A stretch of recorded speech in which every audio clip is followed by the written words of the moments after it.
All right, I think I'm seeing the numbers of people joining us for today's webinar tapering off a little bit. So we'll go ahead and get this started. Welcome everybody and good morning. We're so pleased that you all could join us today for this update on the stormwater rule. We are anxious to talk to you about all this this brave new world of stormwater in Florida. Before we get started today, I want to make a few notes about how the webinar will work. We're going to take questions at the end. You should be seeing on your screen a small box that says questions. So either now or at the end, you can type your questions in, and we will save time to take those at the end. There is no raise hand feature, and we won't be unmuting you at any point today. So don't try that. As much as we love hearing your dogs and your wind chimes and everything else, not today. Everybody's going to be muted. I'm sorry. Also too, I'll mention this again at the end, but we are going to be getting out an email to everybody who was able to attend today. For those of you who would like to get CLE credit, this has been approved for CLE credit, and we'll get you that course number by a follow-up email. And we'll also send you the slides, the limited number of slides that we have for you today, and a link to the recording of this. So if you have other people who couldn't make it today, but you'd like to share it with them, they'll be able to do that. So we're going to start with some introductions here of our highly experienced but still very youthful panelists, and then we'll roll into the substance of the stormwater rule. Just sort of by way of a general introduction of the topic, however, what we're going to do today is we're going to walk through a little bit of the history, and then of course the substance of the new rules. We'll dive into some of the well-known hot topics that came out of the stormwater rule rulemaking, like the new performance criteria that new permittees are going to have to meet. We'll discuss some of the under the radar topics as well, like the new financial assurance requirements. So we'll also highlight, our panelists will also highlight some of the very specific rule language that can help you navigate these issues with the department and the water management districts, and maybe help avoid turning every single ERP application into a PhD dissertation. Like I said, we'll take questions at the end. But before we get started, Luna Phillips is the environmental practice group leader here at Gunster. She practiced for several years at DEP and then at the South Florida Water Management District before spending the balance of her career here. And so she is going to introduce all of our panelists to you, and then we'll get started. Thank you, Greg. It's my pleasure to introduce my colleagues here at Gunster, and thank you everybody for joining us. We have a great turnout, and I think this webinar we're going to be able to share a lot of insights that we learned through the rulemaking process. So I'd like to introduce Greg Munson, who's going to be our moderator today. And Greg is a shareholder in our Tallahassee office. He represents clients in a wide-ranging background from industrial, mining, and utility clients, and he practices both in our environmental practice group and our government affairs practice group. And before joining Gunster, Greg was the general counsel and the deputy secretary at FDEP, among other roles that he held. Next, I'd like to introduce Alex Kiernan, who's also in our Tallahassee office, and Alex practices in our government affairs and lobbying practice group. She represents clients before the governmental agencies, the legislature, and she also works very closely with the governor's office. And prior to joining Gunster, Alex was the director of legislative and government affairs at DEP. Next, we have Debbie Madden, and she's a shareholder in the Fort Lauderdale office here with me. Debbie also represents a broad range of clients, specializing in ERP, water supply, solid waste, hazardous waste, and energy work. In her prior practice, Debbie was an environmental consultant before she went to law school. And then last, we have Eric Olson, also a shareholder in our Tallahassee office. And Eric has been practicing in the environmental arena for over 30 years, maybe close to 35 years, Eric, excuse me, ranging from wetland regulations, mitigation banking, water use, and also underground injection wells. Prior to starting his private practice, Eric was an attorney at the St. John's Water Management District. So thank you, and join me in welcoming our esteemed panel. Great. Great, thanks, Luna. All right, let's just jump right into it. Let's start with why we have new stormwater rules. Florida DEP began working on these rules, I think, as far back as 2020. And at that time, Alex, you were the Legislative Affairs Director over at DEP. So maybe you can tell us, how did this all get started? Sure. Good morning. So this really started back when Governor DeSantis was running for governor, and he announced that environmental regulation, environmental legislation was going to be a major pillar of his platform, and eventually a major element of his tenure as governor. So he announced that in 2018 when he was running, and shortly after he was elected and sworn into office, I think 2 days to be exact, he put out an executive order, Executive Order 1912, which outlined a pretty bold vision for Florida's environment.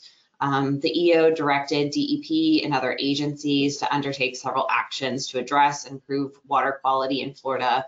And as a result of that executive order, we had a pretty broad legislative bill in the 2020 legislative session that came to be known as the Clean Waterways Act, or Senate Bill 712. Thank you. Senate Bill 712 was crafted to address 5 areas of nutrient pollution: septic tanks, wastewater, agriculture, biosolids, and stormwater. The bill required DEP to make revisions to its local pollution control staff training, to evaluate the self-certification process for the construction, alteration, and maintenance of stormwater management systems, and to revise the model stormwater management program, amongst all the other topics related to the other nutrients in the bill. Most importantly, it required DEP to enter into rulemaking by January 1st of 2021 to update its stormwater design and operation rules and the applicant's handbook.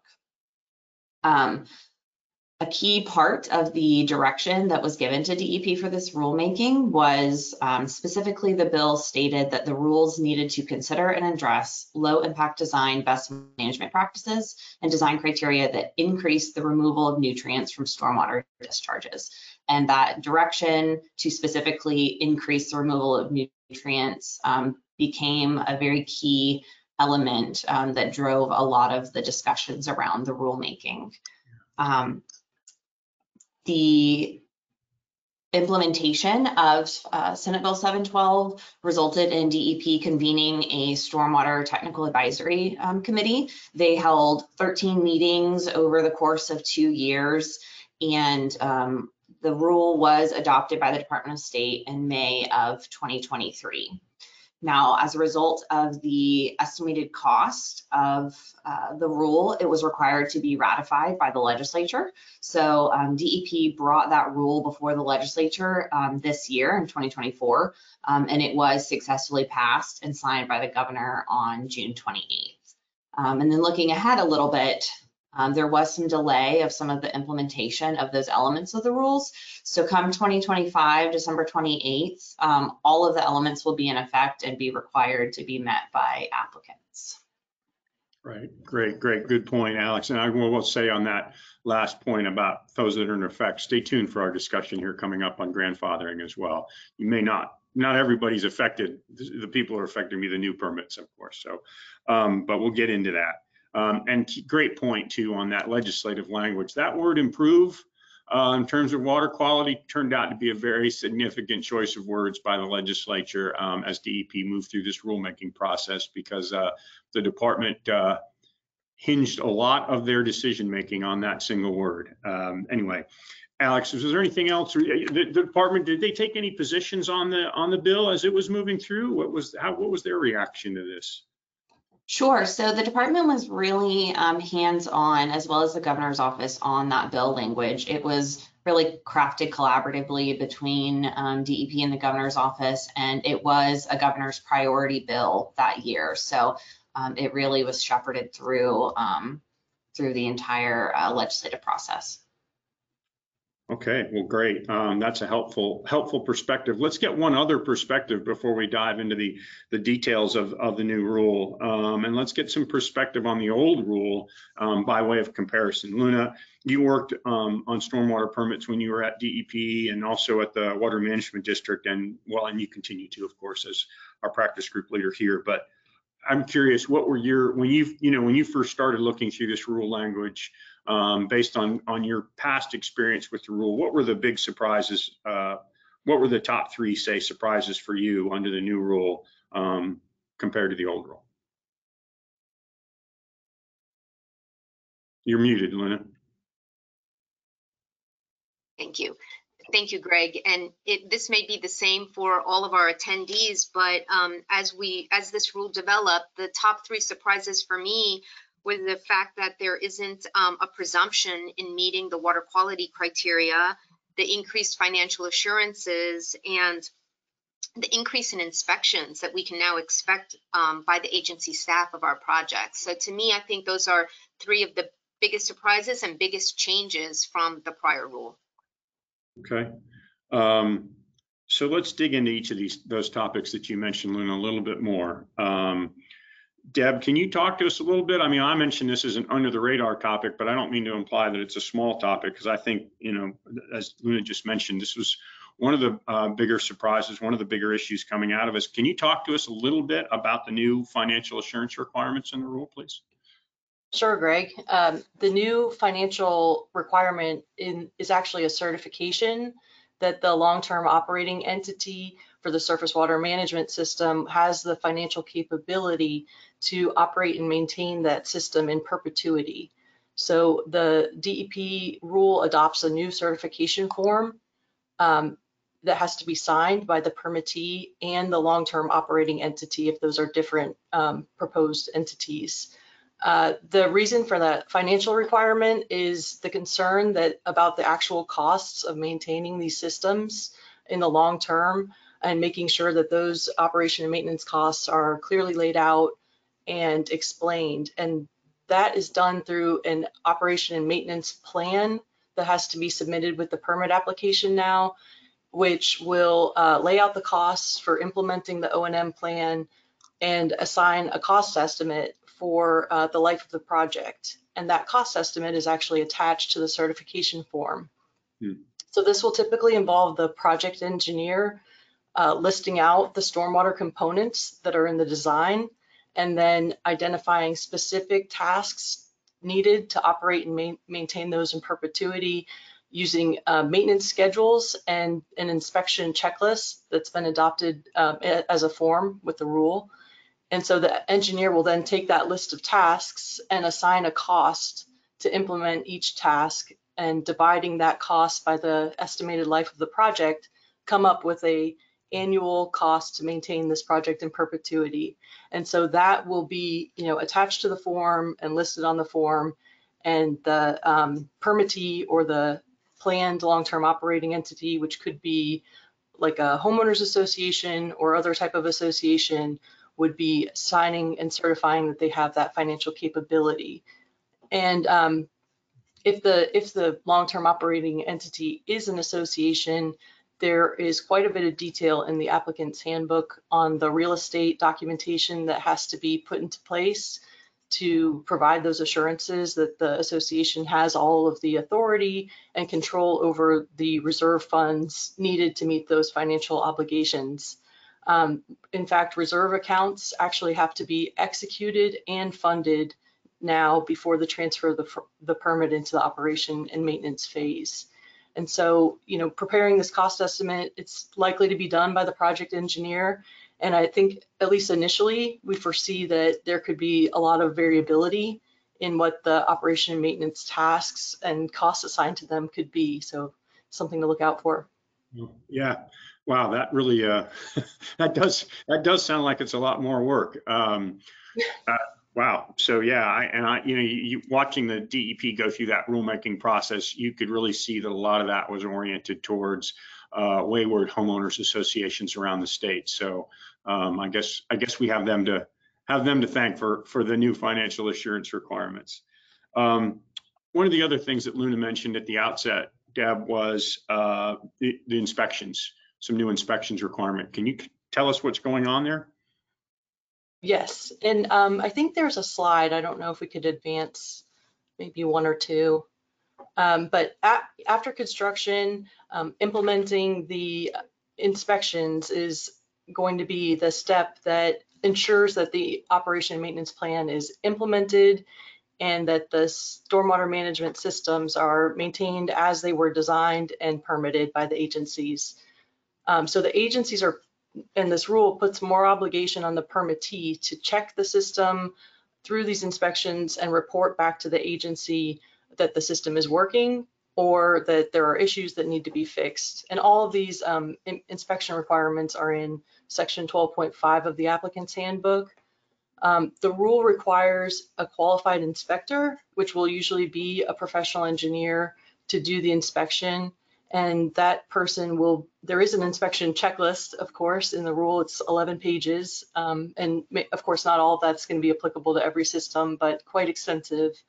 The engineer would be checking for erosion, debris, vegetation growth, the function of the structures, and making sure that all of it is functional. For frequency of those inspections, it's up to the applicant to propose an inspection schedule that provides reasonable assurance that the project will operate in perpetuity. So the rule says that that schedule should be not less than every 5 years, and then there's certain inspection, a table of inspection frequencies that goes with different BMPs, and those can be less than 5 years, 3 or 2 years, depending, and even less. So, the inspector, after the inspector finishes the inspection, there is a inspection report, operation and maintenance inspection certification form adopted by rule that has to be signed by the inspector, identifying the issues, and that those reports are due 30 days after the inspection, with 30 days to take remedial action as well. So just with these inspections, we expect there will be more scrutiny than there is today on the operation and maintenance of the system. Wow. Yeah. Okay. An 11-page checklist. Yeah, that's something to brace yourself for. Okay. Well, those are two. So we've hit two of the topics that didn't get as much play, somewhat surprisingly, I guess, but during this whole process, the financial assurance and the inspections that we've talked about. But and Luna hit on this when you talked about, hey, the presumption is gone. What we're really talking about here is maybe the biggest change, which has been this movement to require permit holders to hit very specific nutrient reduction targets. Eric, can you give us a brief description of these new requirements? Sure. Could we have the slides advanced one?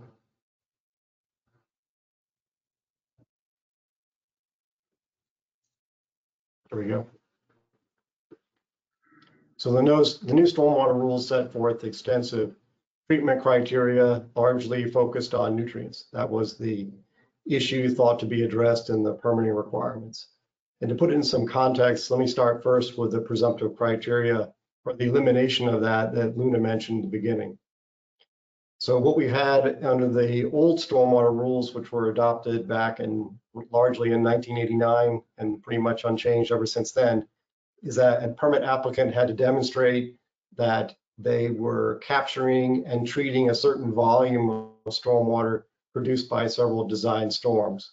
So typically, a common reference would be the first inch of runoff from a 25-year, 24-hour storm event. And if you captured that and retained it in your stormwater treatment system, allowing it to recover within a certain time period, typically 14 days, then it was presumed that the discharge from that system met state water quality standards. So no one ever actually did an analysis of what was in that stormwater runoff, what type of pollutants it had, and whether the stormwater system actually treated it so that the resulting discharge met state water quality standards. It was a volume-based presumptive criteria. Under the new rules, that approach is completely gone.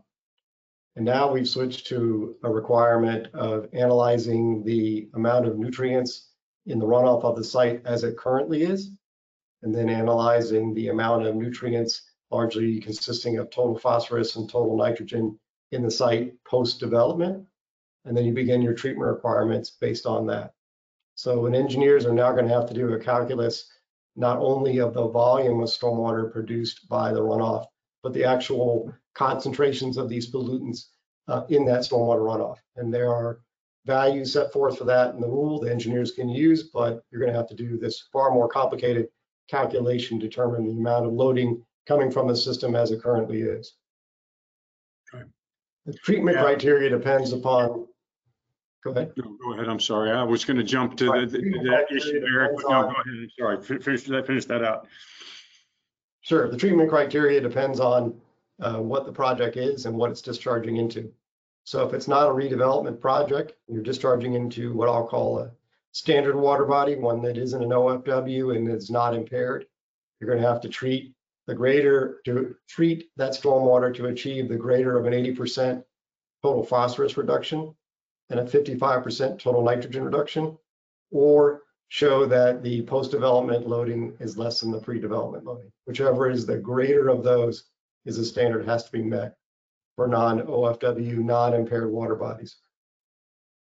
For OFWs that are not impaired, you're going to have to show that you're treating to achieve the greater of a 90% reduction in total phosphorus and an 80% reduction in total nitrogen, or that the post-development loading is less than the pre-development loading. For impaired water bodies, you'll have to show that you're achieving an 80% reduction in total phosphorus, a 80% reduction in total nitrogen, and you have to show that the post-development loading is less than the pre-development loading. And on top of that, you also have to show that for the pollutant of concern that's causing the water body to be impaired, it's less than it was pre-development. So the loading post-development is less than pre-development for the pollutant that's producing the impaired.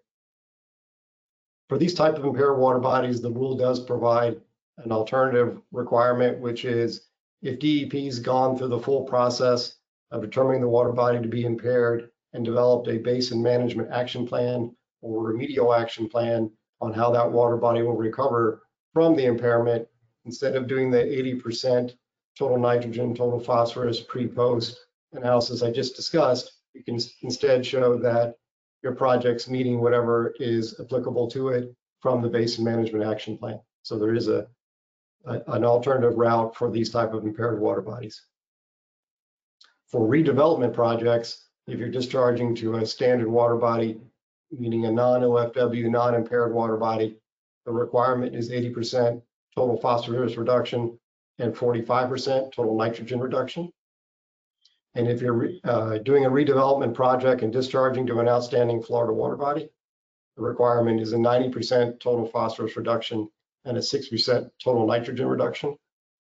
And if you're doing a redevelopment to an impaired water body, the requirement is 80% total phosphorus reduction, 45% total nitrogen reduction, and you have to show a net improvement of the pollutant of concern, so that post development, the pollutant of concern is less than what it was pre-development. So those are the standards for redevelopment projects. The rule also contains some requirements for treating total suspended solids. Those are universal without regard to redevelopment, and the standard there is 80% reduction for non-OFW water bodies and 95% reduction for outstanding Florida water bodies.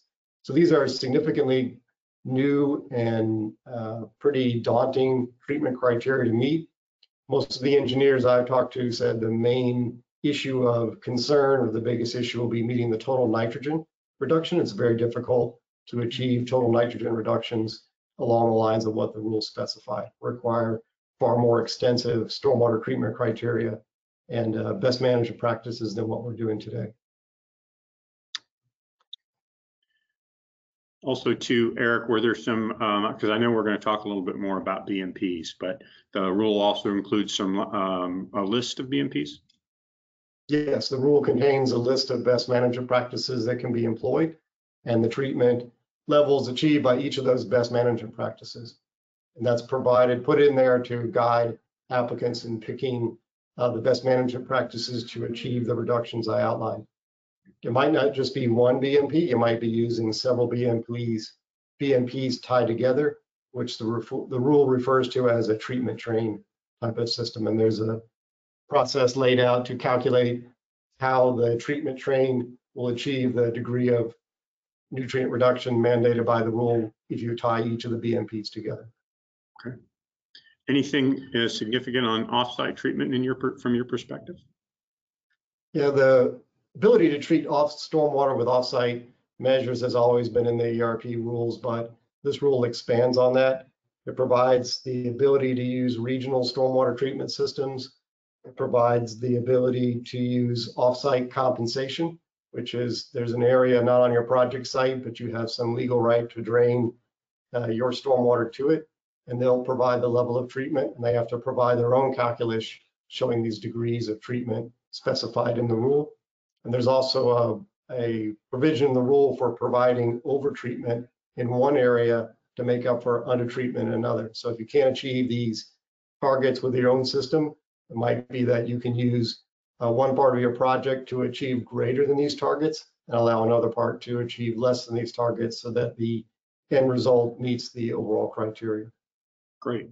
Okay, well, that's helpful. I'll just, for the benefit of our listeners here, I will let folks know there's a lot of good information on this slide and the others.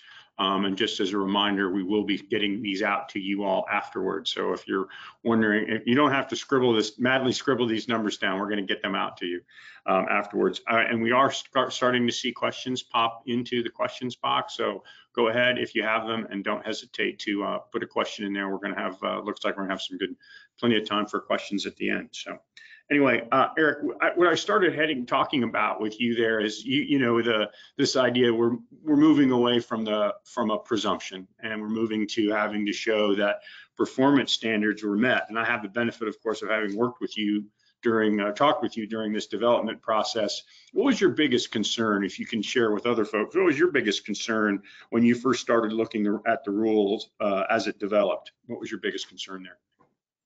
One of the biggest concerns, of course, was the change in these treatment criteria. These are significantly new standards and will be difficult to meet. But related to that was the rule had sort of a format of outlining a process by which engineers could calculate the pre-development loading, the post-development loading, and then it listed several BMPs that could be employed.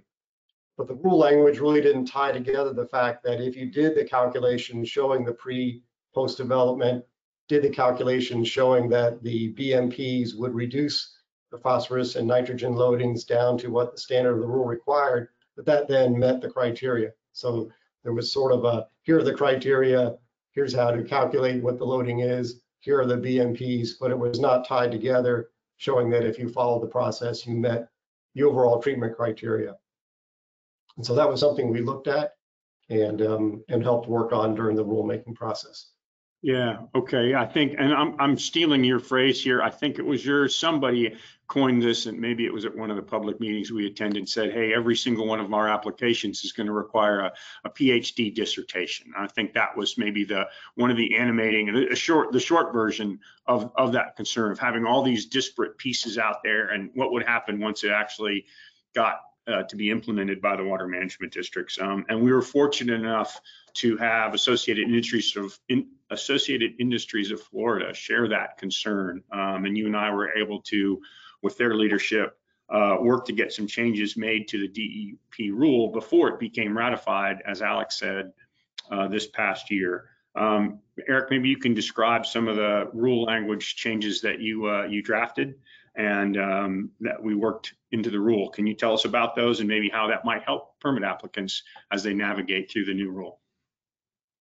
Sure. The PhD analysis, I think, was either a phrase I came up with or some other folks came up with looking at this same issue.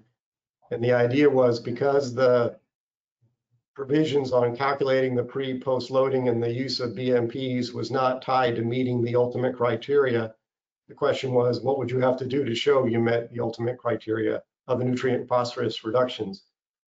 So you'd have to wind up doing a master's thesis or a PhD doctoral dissertation to provide enough information to the agency showing that you have met those criteria the way the rule was originally written. To get around that problem, we worked with DEP and the legislature to have language added to the rule more clearly specifying that if you do the calculus set forth in section 9.1 of the applicant's handbook, which lists the criteria of showing the pre-development loading, the post-development loading, and then the use of the BMPs to achieve the reductions, you would have met the overall criteria of section 8.3, out listing what needed to be done in each water body and for each type of development project. So there's specific language in section 8.3.1 that says if you do the modeling and calculations shown in section 9, you would have met the criteria. Similar language is found in section 8.5.3 that says if you've done this calculations overall, you have demonstrated that you've met the applicable water quality standards for that project.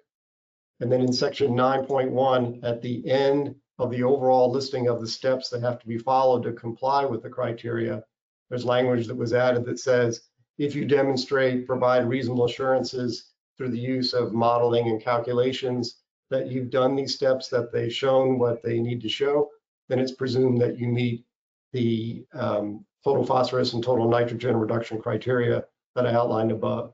So the idea was to provide an overall level of guidance to both applicants and the agency staff reviewing these permit applications, that if you do these steps and it shows this outcome, you've demonstrated compliance with the criteria, because that was not clear in the original version of the rule. Okay, that's helpful. All right, well, and so, yeah, so there were some significant changes made here during the legislative process. And I wanted to loop back to something on that legislative process because it became significant. And that was the cost impact. We really haven't talked about that from the overall cost impact today that much. Alex, did the department are you aware, did the department make any? Were there cost estimates that were provided to the legislature as this worked its way through the legislative process? Yes, so that was definitely an element that was of concern as, you know, we kind of worked through the development and then ultimately the ratification. So as a part of the rulemaking, the department did put together a CERC, or Statement of Estimated Regulatory Cost. The threshold that has to be met in order for that estimate to be put together is if a proposed rule would have an adverse impact on small business, or if the proposed rule is likely to directly or indirectly increase regulatory costs in excess of $200,000 within a year of the implementation. So not a very high threshold to meet.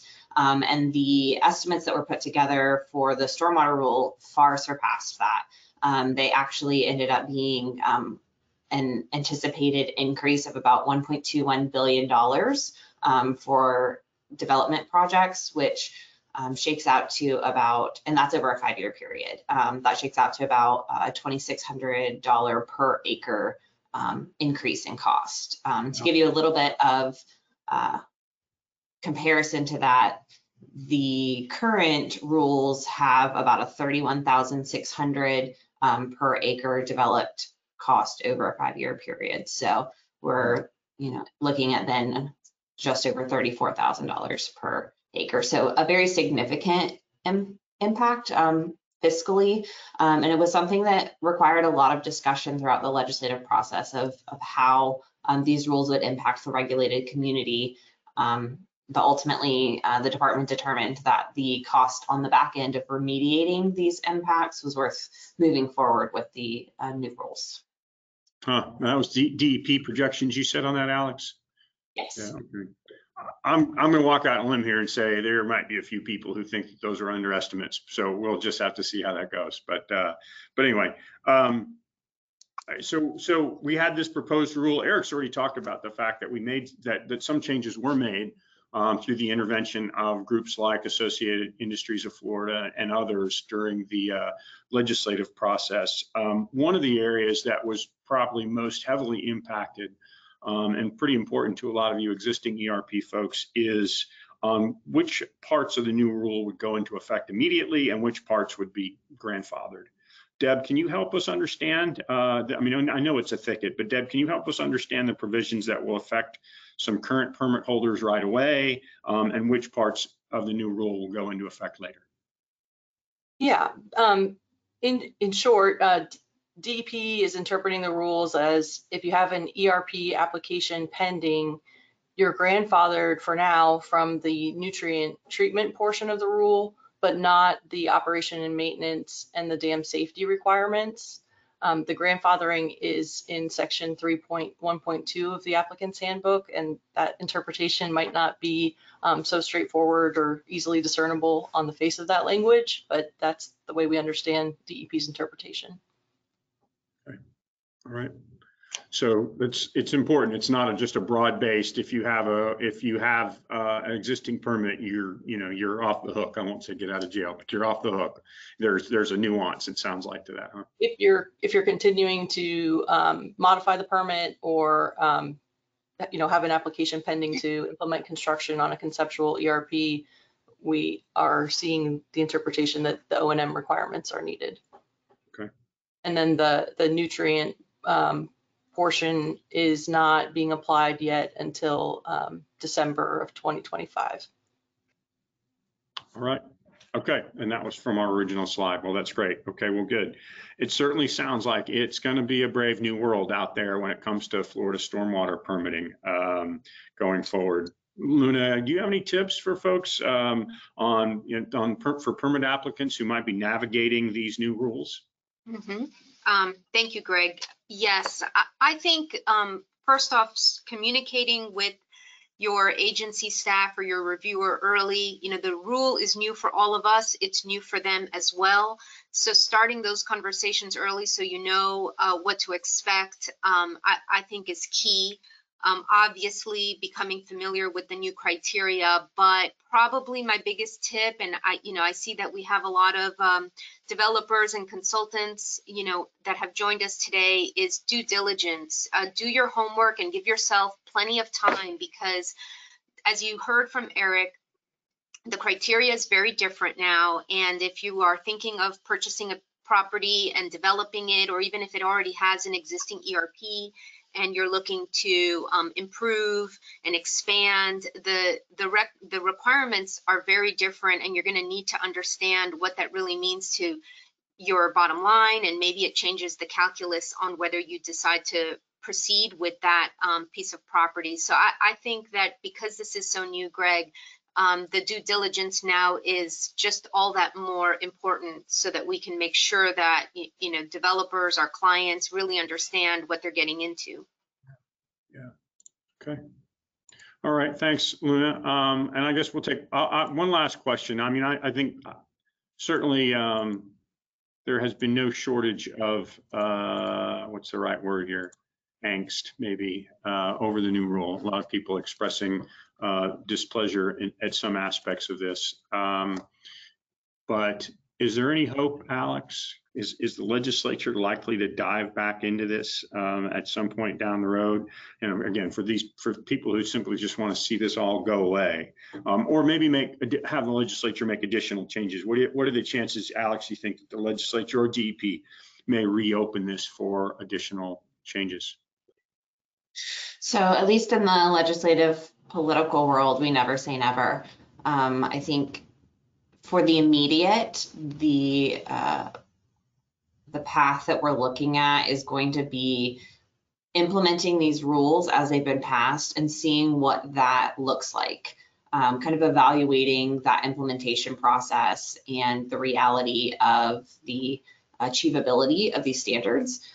So for the immediate, I would say that the likelihood of changing those is not very high. However, going forward, I think that there's absolutely the opportunity that if we see consistent issues present themselves over the course of the next few years, they would entertain the possibility of tweaking or making changes if things just don't pan out the way they anticipate. Great. Okay. Well, looks we've got enough time, and we certainly have plenty of questions that have popped in. So I'm going to start moving through the questions. Thank you to those of you who have put them in there. If you haven't asked your questions yet, by all means, there's a question box there on the side of your panel. So go ahead and drop them in. And we'll take as many as we have time to get to. As a reminder, You will get a follow-up email with the CLE course number for those of you who want CLE credit, along with a link to a recording of this webinar and a copy of the slides as well. So with that, let me dive into questions here. We've had quite a few. Deb, this seems like a follow-on to your original question here. Can the inspection be performed by a certified stormwater inspector, or does it have to be a professional engineer, a PE? Yes, it can be a qualified inspector in addition to a registered professional, and the applicant's handbook lists some specific training that has to have been completed in the past 5 years by that individual. So yes. Great. All right, good. I think, Eric, this is a treatment percentage question, but it's historical. I know you've been around for a while, but it's, let's see if we know the answer here. Are the treatment percentages referenced in the rule consistent with the Harper estimates in the current BMP trains model? Any idea on that one? We're not engineers. We're good lawyers, but engineer work, well, anyway, but go ahead, Eric, if you know, Well, or anybody. I would say I'm familiar with Dr. Harper. I have looked a bit at the manual. I think that was used as a basis for developing the rules. So it would be somewhat of a guess. I don't know for sure. I'm not an engineer, but that it was used and incorporated into that. So I think if you looked into it further, you might find it to be overall consistent. But honestly, I don't know. I'm not an engineer. Okay. A follow-up question. Again, I think, Eric, this is based off of the presentation you made, but of course, any of our panelists can jump in. On the nutrient loading calculations, I'll read it, and then I think well, anyway. For the nutrient loading calculations, does the impairment criteria only pertain to water bodies impaired for phosphorus and nitrogen, or do the water bodies impaired cover, I think that's what they mean, covered, say, dissolved oxygen or fecal coliform? Majority of the waters within Collier and Lee counties have some form of impaired water based on the FDEP WIBID map. So I guess it's a question of really what is it impaired for when we talk about an impaired water? Anything that's impaired for, not just nutrients. So because they still want you to meet the net improvement criteria for the constituent of concern. So if it's impaired for copper, dissolved oxygen, whatever else, you would have to show net improvement on that still. So that's still a carryover requirement of showing a reduction or a net improvement from the existing condition. Great. Okay. Thank you. Let's see, another question that came in here on the 10.2 self-certifications. Do these 10.2? So let me back up and amend that slightly to say that if it's impaired, if it's a water body that's impaired for nutrients, it's on the DEP impaired list, then the nutrient criteria that I outlined above or earlier would apply to that water body. If it's just one where the water body is not meeting a non-nutrient water quality constituent, dissolved oxygen or copper or whatever, then the nutrient criteria wouldn't apply to that, but the requirement of showing a net improvement would still apply to that. Okay, important. Thank you for that clarification. Okay, good. On the so with the 10.2 self-certifications, do the same financial assurance and O&M requirements apply there? Deb, I think I'm going to kick that to you, but again, any panelists can jump in. I'll try to answer. I'm not sure I have the complete answer on that. Definitely the financial cost estimate is not required for the 10.2. That's clear in the applicant's handbook. The 10.2 is a statutory general permit and not a 62-330 general permit. But it's a little bit unclear because the applicant's handbook design and performance standards are relevant to the design used for the general permit. So I guess I would want to look into that a little bit further to see whether the perpetual operation and maintenance is going to be expected, but no cost estimate and no form for financial certification. It's good, thanks. Yeah, it's something I meant to mention before. I mean, Deb's alluding to this idea that not everything at this point really is perfectly clear. And Luna, you were talking about, hey, how do we navigate this going forward? The importance of dialogue and doing your due diligence. to me, it's just like this constant reminder that, hey, everything's new here, and it's not just new to us and new to you, it's new to the agencies as well. So certainly spend your time looking at each one of these issues and comparing them to the rule language. The districts may not be in the same position that they were. If you've been doing this for 20 years, the districts kind of had a way they wanted to do things, and everybody fell into it, whether it was specifically covered in the rule or not. We're not in that position anymore. So I guess it's a potential risk, but it's also an opportunity. So one thing that came in was not a question, but a comment. Eric, if you have anything to add to this, because this was some of the language that you drafted and that we worked on, it said, note that the presumption of compliance was added back to the applicant's handbook in 8.2.2 and 8.3.1 in Senate Bill 7040. I think that's alluding back, my recollection is that's referring back to the use of those BMPs, Eric, is that right? Yes, if you use not only if you use the BMPs, but if you follow all the steps in section 9 of performing the calculus to show the pre-development loading, performing the calculus to show the post-development loading, and then performing the calculus to show that the BMPs remove the post-development loading down to the applicable standard, then you've demonstrated compliance. So not just the use of the BMPs alone, but the use of the BMPs as part of the larger steps of calculating the nutrient load reduction required by the rule. Great. Okay. Yep. I do think that's a key piece. We appreciate the comment, and I'm glad for your clarification, Eric. That is a really key piece. I think of this new rule is making sure that you put that to its best effect when working with the districts and going through some of these. That was the whole idea behind trying to prevent the PhD dissertation. So. Right, but even with that language, Greg, there's still going to be quite a bit more work for project engineers. So the rule lays out the steps of using, runoff coefficients and event mean calculations, the EMCs, to come up with the pre-development and the post-development loading. And then the list of BMPs shows the applicable reduction in loading of each BMP practice that you employ. But there's still going to be far more steps, far more calculus and modeling that a typical project engineer will do with the rule once it goes into effect for all permit applications as compared to the volumetric calculus under the old rule. So it is going to be a brand new process, for the engineers at the water management districts who are reviewing the permit applications to go through and determine that you've complied with it, and significantly more work for the engineers who are assisting permit applicants to demonstrate compliance with these new rules. In the old days, this would be commonly called a Harvey Harper analysis. So if you ever had a administrative hearing over a stormwater system and somebody challenged the presumptive criteria, you would have somebody, sometimes Dr. Harper himself, do a Harvey Harper analysis, very similar to what this rule requires, to show that the system actually treated nitrogen and phosphorus to meet applicable state water quality standards. So what was once a rare thing done to win a disputed permit administrative hearing now is the standard for all permit applications under the rule.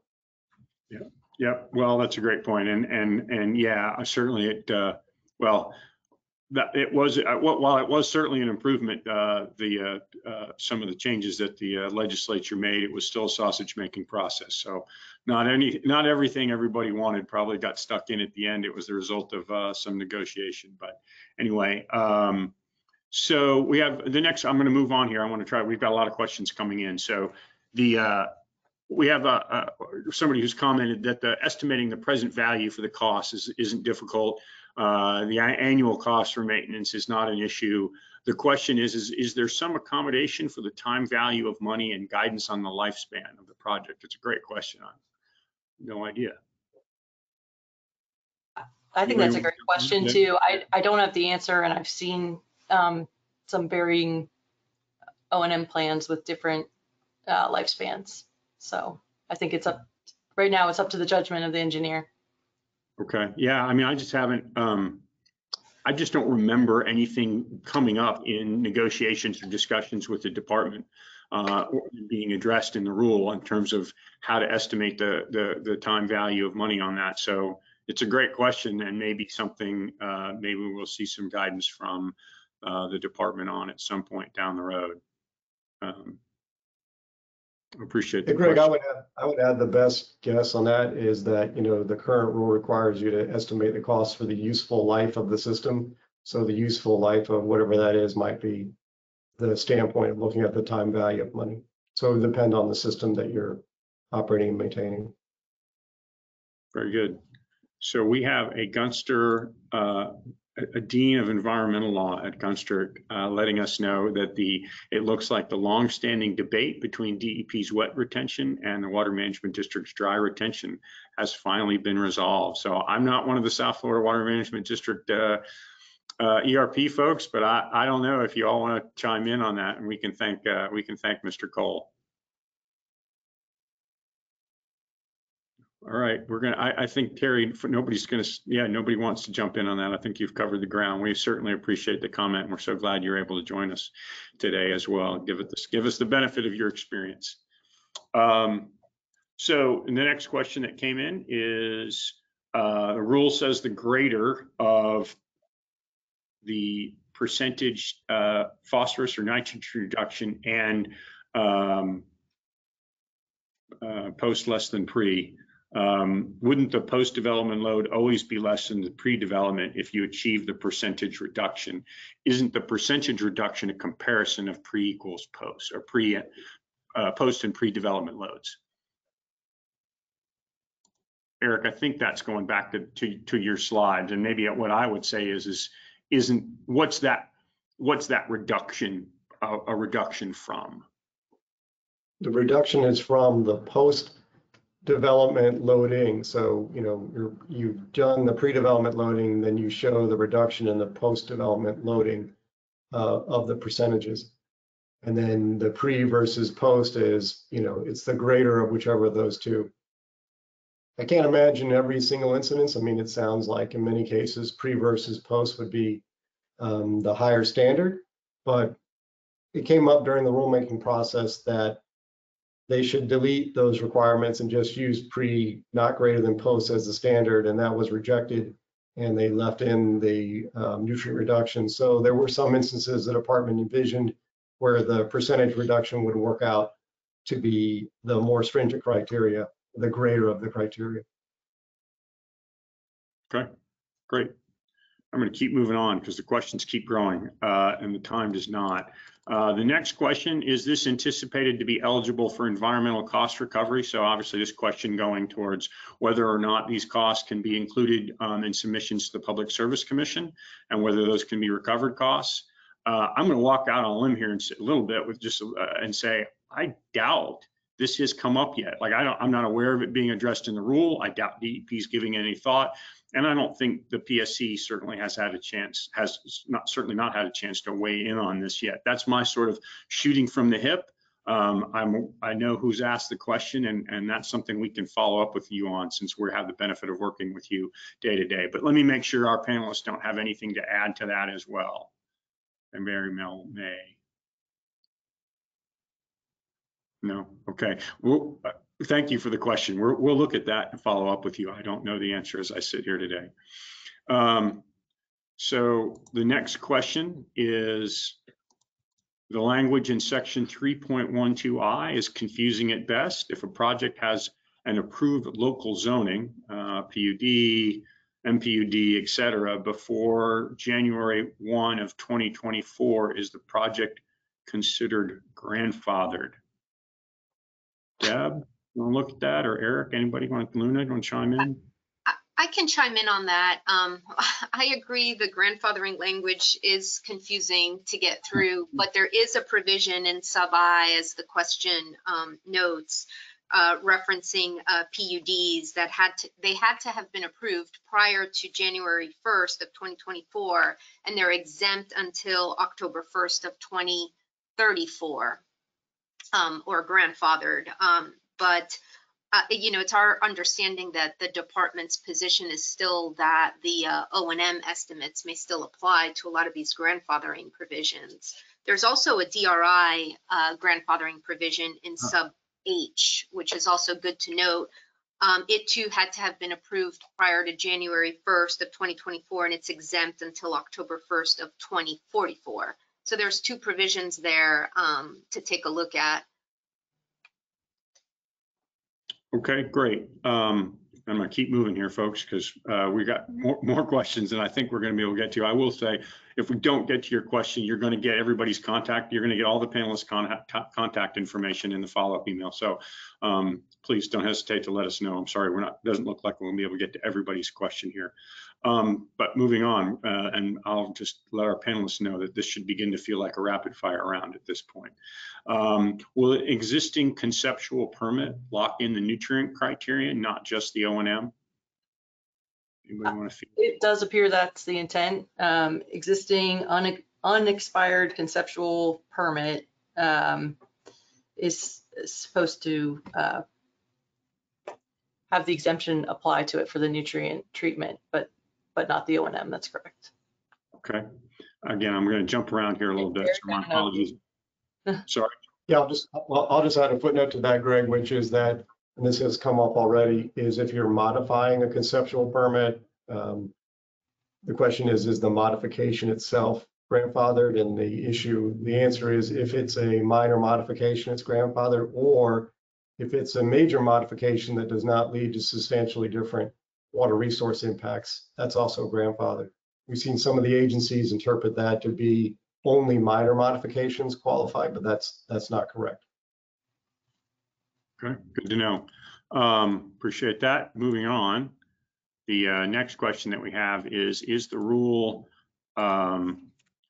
in Florida statutes updated and publicly available now, and or the applicant's handbooks updated and available to the public? I think I'm going to answer that as it's a rule, so you can find it in the Florida Administrative Register.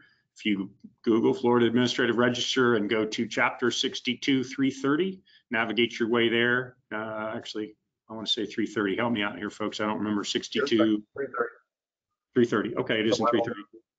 All right. The sub rule, it's incorporated by reference, but it's incorporated by reference in a sub rule in chapter 330. And if you do it online, you can get from the Florida Department of State the actual rule language under the Florida Administrative Code, and then there's a link that goes from that rule language to the applicant's handbook, which contains the details, many of which is the language we've been discussing today. Yep, and the applicant's handbooks, maybe even the place where you might want to start, which you can Google as well, and pull down from the water management districts or the department. Is there, Deb, I think you mentioned this, but let me just be sure, is there an O&M template? No, not that I'm aware of, except the criteria in 12.4.1 outlines the O&M plan requirements, and they're pretty specific. And then there's also the inspection checklist that could be used as a reference too. Okay, we're going to take one last question. I'm sorry, we don't have time to get to everybody else's. And the question was, will completed ERPs be required to implement O&M plans beginning on December 25th of 2025? Anybody want to? I mean, I think it depends. Yeah. Not sure I understand the question, Greg. If a ERP application is completed after December 28th, 2025, not 25th, then it would not be grandfathered from anything. It would be subject to the new treatment criteria and the new O&M requirements. If the application is completed before December 28th, 2025, then it's grandfathered from the treatment criteria, but still subject to the O&M requirements. So right. Effectively, applications filed or are pending right now would have to meet the O&M, but if they can be completed before December 25th, 25, they're not subject to the treatment criteria. Great, thank you. And for that person who asked that question, again, we know who you are. We'll follow up with you, make sure we answered your question on that. Folks, we're going to go ahead and wrap this up. We really appreciate the wonderful attendance we've had, the wonderful participation. Like I said, if you have additional questions, you'll get our contact information through this follow-up email that will contain the slides and a link to the recording. If you enjoyed this webinar, Gunster does other webinars and other topics. Please be sure to join those as well.